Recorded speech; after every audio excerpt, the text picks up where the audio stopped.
चलिए विस्तार से खबरों को जानते हैं और शुरुआत करते हैं। उत्तर प्रदेश विधानमंडल सत्र 17 अगस्त से शुरू होगा। नई दिल्ली में सांसद के मानसून सत्र में जहां रोज हंगामा हो रहा, वहीं उत्तर प्रदेश विधानमंडल का मानसून सत्र भी काफी हंगामेदार होने की संभावना है। उत्तर प्रदेश सरकार ने कैबिनेट बैठक में जिन 10 प्रस्तावों को बाइसर्कुलेशन मंजूरी दी है, उसमें उत्तर प्रदेश विधानमंडल की मानसून सत्र की तारीख भी है। उत्तर प्रदेश सरकार मानसून सत्र में अनुपूरक बजट लाने की तैयारी में है। आपको बता दें कि योगी आदित्यनाथ सरकार के कार्यकाल का आखिरी अनुपूरक और इस साल का पहला अनुपूरक बजट होगा।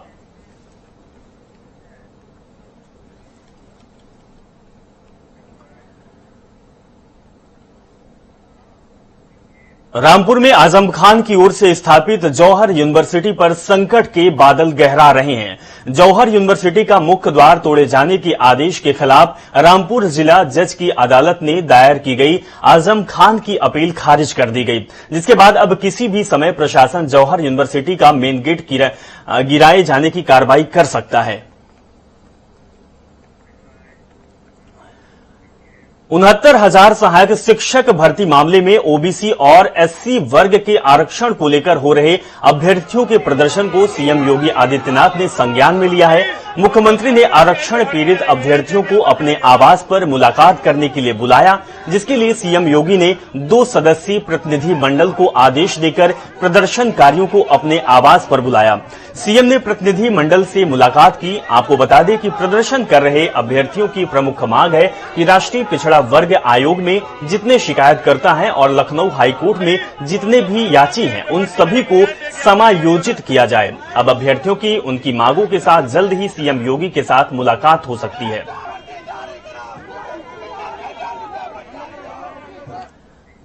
उत्तर प्रदेश सरकार ने कई शहरों के नाम बदले। अब कांच की चूड़ियों के लिए विश्व विख्यात फिरोजाबाद जिले का भी नाम बदलने के लिए चर्चा प्रबल हो उठी है।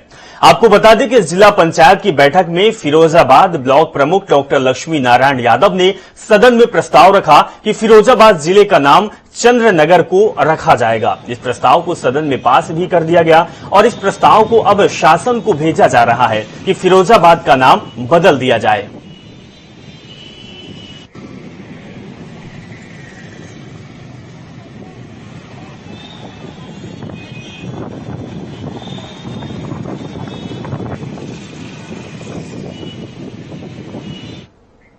मुजफ्फरनगर में राष्ट्रीय लोकदल पार्टी कार्यालय सर्कुलर रोड पर एक मासिक बैठक का आयोजन किया गया, जिसकी अध्यक्षता रालोद जिला अध्यक्ष प्रभात तोमर ने की। मासिक बैठक में सामाजिक न्याय यात्रा और 5 अगस्त को जिला गन्ना कार्यालय पर होने वाले धरने के संबंध में चर्चा की गई। रालोद में शामिल 9 आगंतुकों को स्वागत किया गया। वहीं इस दौरान कई पार्टियों से दर्जनों लोगों ने रालोद का दामन थामा। वहीं रालोद जिला अध्यक्ष प्रभात तोमर ने बताया कि आने वाले समय में रालोद एक सामाजिक न्याय यात्रा की शुरुआत करेगा, जो सहारनपुर से चलकर कई जिलों में होते हुए आगरा तक जाएगा, जिसका मुख्य उद्देश्य पीड़ित महिलाओं को न्याय दिलाना और पीड़ितों को आवाज प्रमुखता से उठाना होगा। क्षेत्र के लोगों के, जनपद के लोगों के तो विचार सुनने के लिए और पार्टी की कोई और मसले हों, उन बारे में रखी गई ये मासिक मीटिंग है। और कुछ लोगों ने आज पार्टी ज्वाइन करी, उस बारे में आज ये मीटिंग रखी गई थी। आगरा के थाना मंटोला में पूर्व मंत्री चौधरी वशीर के खिलाफ एक और मुकदमा दर्ज किया गया। 3 साल से मायके में रह रही पत्नी ने उन पर 3 तलाक बोलकर घर से निकालने का आरोप लगाया।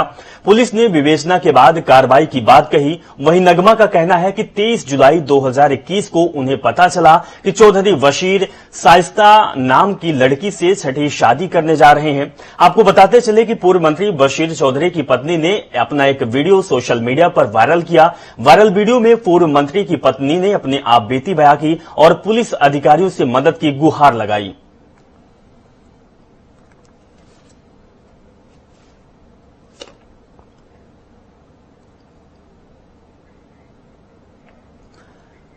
खबर प्रतापगढ़ से है। प्रतापगढ़ में लगातार बाहुबली विधायक राजा भैया को कड़ी चुनौती दे रहे दर्जा प्राप्त मंत्री सुनील भराला ने कहा कि आगामी विधानसभा चुनाव में बीजेपी ऐसे योद्धाओं को मैदान में उतारेगी जो सरकार में मंत्री और विधान परिषद के सदस्य हैं, और ये योद्धा जनसत्ता दल और राजा भैया जैसे लोगों को चुनौती देंगे और हराने का काम भी करेंगे। वहीं उन्होंने कहा कि बीजेपी 2022 के चुनाव में 325 सीटें जीतेगी।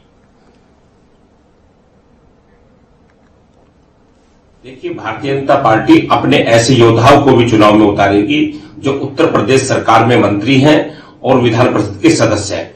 ऐसे महायोद्धा जो हैं वो चुनाव में उतरेंगे और भारतीय जनता पार्टी, जनसत्ता पार्टी और राजा भैया जैसे इन नेताओं को चुनौती देकर के हराने का काम करेगी। रणनीति क्या होगी इसके लिए?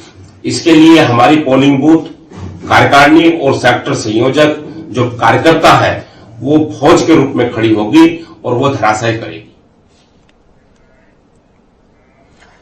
अमीनाबाद फायर स्टेशन का सोमवार को उद्घाटन हुआ। कार्यक्रम में मुख्य अतिथि के तौर पर कानून मंत्री ब्रजेश पाठक पहुंचे। ब्रजेश पाठक ने फीता काटकर फायर स्टेशन का उद्घाटन किया।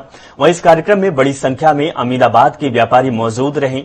बता दें कि अमीनाबाद मार्केट में कई बार आग लगने से बड़ा नुकसान हो चुका है। व्यापारियों ने फायर स्टेशन का उद्घाटन होने पर कानून मंत्री ब्रजेश पाठक को धन्यवाद दिया।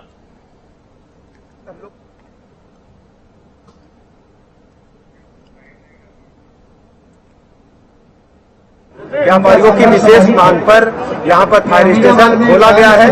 ये विधायक निधि से बना है। अमीनाबाद के व्यापारियों ने जो डिमांड की थी उसको पूरा किया गया है। अब यहाँ पर सेकंडों में गाड़ियां अगर आग लगती है तो पहुंचती है और इससे अमीनाबाद तथा क्षेत्र के निवासियों को बड़ी सुविधा मिलेगी। और मैं प्रभु से प्रार्थना करता हूँ ऐसी कोई अनहोनी न हो। यदि होती है तो तुरंत हम लोग उसमें कवर कर पाएंगे। उत्तर प्रदेश में मानसून सक्रिय हो गया। राज्य के कुछ स्थानों पर भारी बारिश हुई और छिटपुट स्थानों पर गरज के साथ छींटे पड़े। कई इलाकों में बारिश के बाद बाढ़ की स्थिति बन गई। प्रदेश के कई जिलों में जलस्तर बढ़ने से लोगों को जनजीवन अस्त व्यस्त हो गया है। लोगों को परेशानियों का भी सामना करना पड़ा। वहीं मौसम विभाग ने यूपी के अधिकांश जिलों में अलर्ट जारी कर दिया गया है। तो हम आपको 6 तस्वीर दिखा रहे हैं, माफ करिएगा 4 तस्वीर दिखा रहे हैं, जिसमें आगरा, वाराणसी, महोबा और फतेहपुर में है, जहां बारिश हुई है, बारिश का आलम है और लोगों को बारिश की वजह से परेशानियों का सामना भी करना पड़ रहा है।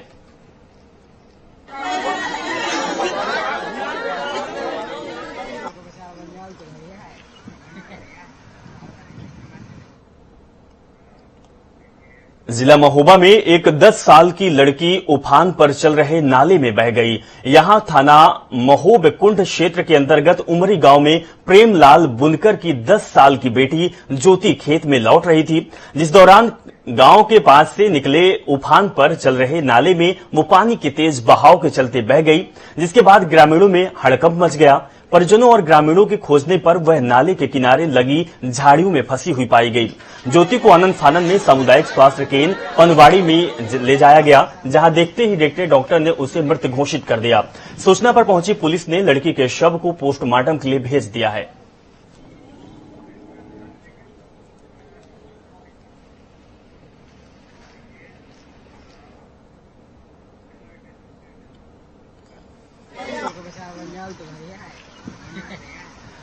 तो महोबा में भारी बारिश के वजह से 10 साल की मासूम लड़की बह गई, जिसके बाद लड़की को झाड़ियों के बीच पाया गया और अस्पताल ले जाते समय या अस्पताल पहुंचने के बाद डॉक्टर ने लड़की को मृत घोषित कर दिया।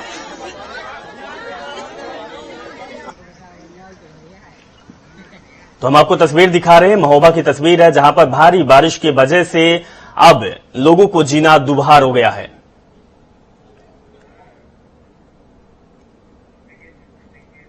टोक्यो ओलंपिक्स में भारतीय महिला हॉकी टीम ने धूम मचा दी। भारत ने 3 बार के गोल्ड मेडलिस्ट ऑस्ट्रेलिया को 1-0 से धूल चटाकर सेमीफाइनल में अपनी जगह बना ली, लेकिन इस मुकाम तक पहुंचने के लिए भारतीय टीम को काफी मुसीबतों का सामना भी करना पड़ा।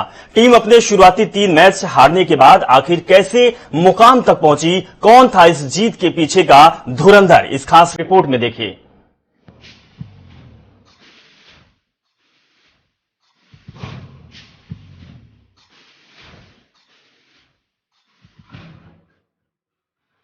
वैसे तो ऑस्ट्रेलियाई महिला हॉकी टीम 3 बार की गोल्ड मेडलिस्ट है, लेकिन कहते हैं कि जब हौसले बुलंद हो तो बड़े से बड़ा लक्ष्य छोटा लगने लगता है।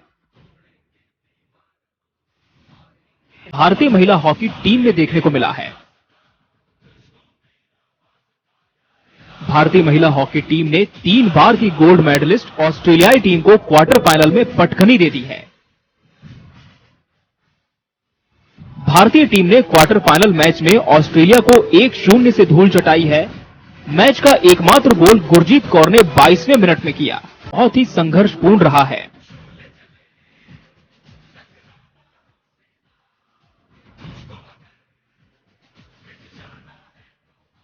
महिला हॉकी टीम ने साउथ अफ्रीका के साथ हुए डू और डाई मैच में अफ्रीका को 4-3 से हराकर ओलंपिक क्वार्टर फाइनल में प्रवेश किया था। भारत को मिले इस जीत के पीछे हीरो रही हरिद्वार की रहने वाली वंदना कटारिया।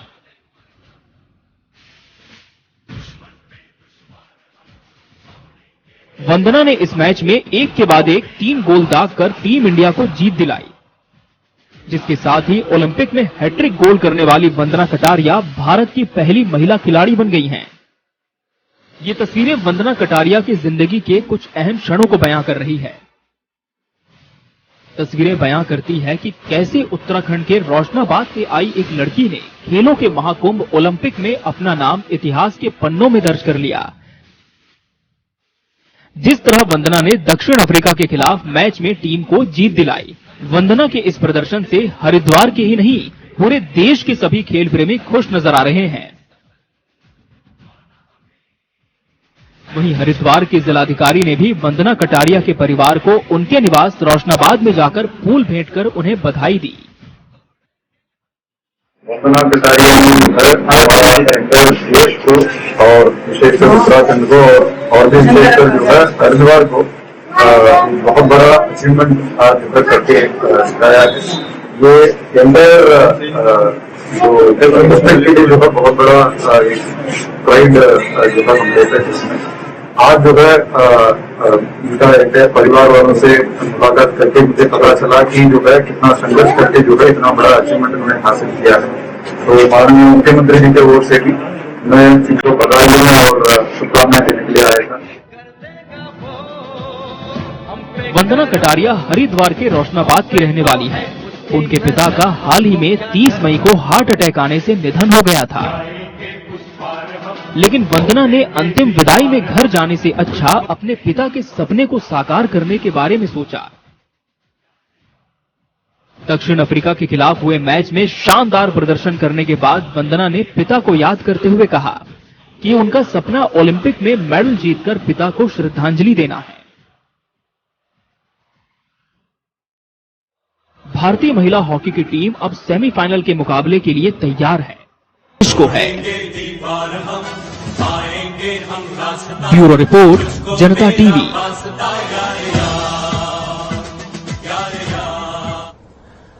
आज सावन का दूसरा सोमवार है। शिव भक्त अपने आराध्य देव महादेव पर जल चढ़ाने के लिए सुबह से शिवालयों में पहुंच रहे हैं। वहीं हरिद्वार में भगवान शिव के ससुराल यानी कि कनखल दंतेश्वर मंदिर में भगवान शिव का जलाभिषेक करने के लिए सुबह से भारी संख्या में श्रद्धालु पहुंच रहे हैं। कोरोना के नियमों का पालन करते हुए श्रद्धालु शंकर भगवान को जलाभिषेक कर रहे हैं। दक्षेश्वर महादेव मंदिर की क्या मान्यता है, इसको लेकर खास बातचीत की दक्ष मंदिर के व्यवस्थापक विश्वेश्वरपुरी महाराज से हमारे संवाददाता विकास खरे ने। सावन मास का आज दूसरा सोमवार है और इस वक्त हम लोग मौजूद है शिवशंकर भोले की ससुराल दक्षेश्वर महादेव मंदिर यानी कनखल। यहाँ की क्या विशेषता है, पूरी जानकारी के लिए जनता टीवी से बात करने के लिए हमारे साथ मौजूद है यहाँ के जो व्यवस्थापक है विश्वेश्वरपुरी जी महाराज। उनसे जानते हैं। गुरु जी, आज सावन मास का दूसरा सोमवार है, यहाँ की क्या विशेषता है और किस तरह शिव भक्त यहाँ पर गंगा जल अभिषेक करते हैं? श्रावण मास जल तत्व प्रधान महीना है और श्रावण के महीने में ये भगवान शंकर की ससुराल है। दक्षेश्वर महादेव भगवान शिव दक्ष के नाम से ही जाने जाते हैं। और श्रावण के महीने में भगवान शंकर ने ये वरदान दिया था कि मैं श्रावण में 1 माह तक, श्रावण के पूरे मास भर मैं कनखल में ही निवास करूंगा। इसके अनुसार भगवान शिव श्रावण के महीने में यहीं पर निवास करते हैं। ये उनकी ससुराल भी है। दुनिया के सभी शक्तिपीठों का केंद्र बिंदु है। सती के शरीर के अंग के जहाँ जहाँ गिरे वहाँ वहाँ पे शक्तिपीठ बने। इन सभी दृष्टिकोणों से यह तीर्थ बहुत ही महत्वपूर्ण स्थान माना जाता है। भगवान शिव की ससुराल है, इसलिए दूर दूर से लोग भगवान शिव के ससुराल में गंगा जल, पुष्प, धूप, दीप, बेलपत्री, दूध, दही इत्यादि से भगवान का अभिषेक करते हैं। गुरुजी, जैसे कि हर साल शिव भक्त लाखों की संख्या में यहाँ पर गंगा जल अभिषेक करने के लिए पहुंचते थे, इस बार यहाँ पर किस तरह का नजारा देखने को मिल रहा है? क्योंकि कोरोना काल चल रहा है, ये महामारी पूरी दुनिया में व्याप्त है, इसलिए कोरोना काल में सभी मंदिरों में कोरोना से प्रोटेक्शन की सभी व्यवस्थाओं को ध्यान में रखते हुए, कोरोना प्रोटोकॉल का पालन करते हुए और लोगों को सैनिटाइज करके मंदिर में प्रवेश कराया जाता है। लगभग हमारी ये कोशिश रहती है। फिर भी इक्के दुक्के आदमी ऐसे हैं जो सैनिटाइज नहीं हो पाते हैं और चले जाते हैं, मगर हमारा प्रयास है कि भारत सरकार के नियमानुसार ही हम यहाँ पर भगवान का दर्शन लोगों को कराएं। बिल्कुल, सावन में सोमवार बहुत ही खास होता है और ये शिवशंकर भोले की ससुराल, जहाँ पर यहाँ की जो मान्यता है, शिवशंकर भगवान सावन के पूरे महीना यहीं पर ही विराजमान रहते हैं और ऐसी पूरी सत्ता को चलाते हैं। कैमरा पर्सन के साथ मैं विकास करे, जनता टीवी, हरिद्वार। वहीं शनिवार शाम को जागेश्वर धाम मंदिर समिति के पदाधिकारियों के साथ अभद्रता और गाली गलौज से नाराज पुजारी सांसद के खिलाफ कार्रवाई की मांग को लेकर पूर्व मुख्यमंत्री हरीश रावत ने समर्थकों के साथ उपवास किया। वहीं पुजारियों के साथ गाली गलौज करने वाले बीजेपी सांसद पर कार्रवाई की मांग की गई।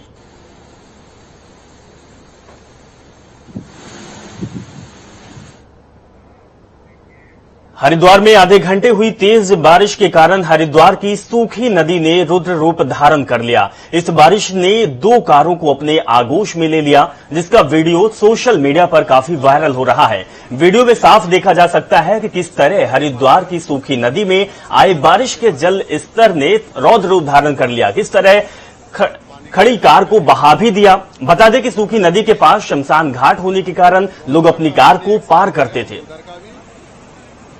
अगर ये दोनों तरफ का पानी एक साथ ना होता। एरी के लोग थे जो अपने परिजन के पार्थिव शरीर को खरगरी शमशान घाट पे लेके आए थे क्रिमेशन के लिए। इसी बीच में इन लोगों ने अपनी गाड़ी सूखी नदी में रखी थी, जो कि एक बरसाती नदी है। अचानक बारिश होने से उसमें पानी आ गया, जिससे इनकी जो गाड़ी थी वो बीच नदी में आ गई। तत्काल मौके पर सूचना मिलते ही हमने वहाँ पे अपने जो पुलिस की क्रेन है उसको मौके पर भेजा था और गाड़ी को सकुशल निकाल दिया गया। किसी तरह की कोई हानि नहीं हुई। आईपीएस अधिकारी विनय कुमार ने वीआरएस लेने का फैसला लिया। अपर मुख्य सचिव गृह आनंद वर्धन से उनके वीआरएस के फैसले को जल्द से जल्द मंजूरी के लिए आग्रह किया। 1990 बैच के आईपीएस अधिकारी डीजी विनय कुमार ने बड़ा फैसला लिया। डीजी विनय कुमार ने 21 साल बाद 2017 में उत्तराखंड आए थे। करीब 3 साल उत्तराखंड में रहने के बाद एक बार फिर वे केंद्र में चले गए।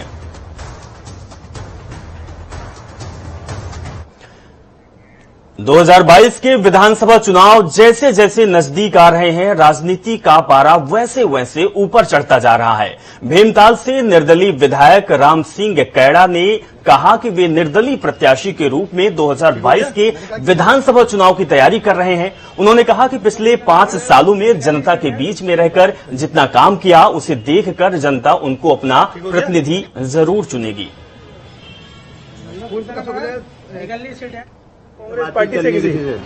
मैं 2022 के रण में जनता के टिकट पर चुनाव लड़ूंगा और जनता के आशीर्वाद से चुनाव लड़ूंगा।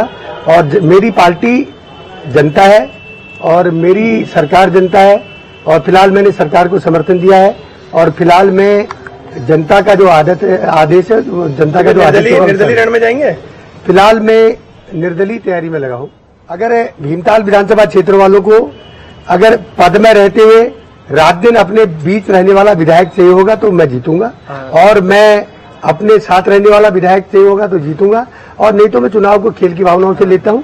और हार और जीत मेरे लिए खेल होता है और जो जनता का आदेश होगा, जो योग होगा, योग से ऊपर कोई नहीं है, भगवान से ऊपर कोई नहीं। चलिए, इस खबर के साथ फिलहाल इस बुलेटिन में बस इतना ही और खबरों के लिए आप देखते रहिए जनता टीवी। नमस्कार।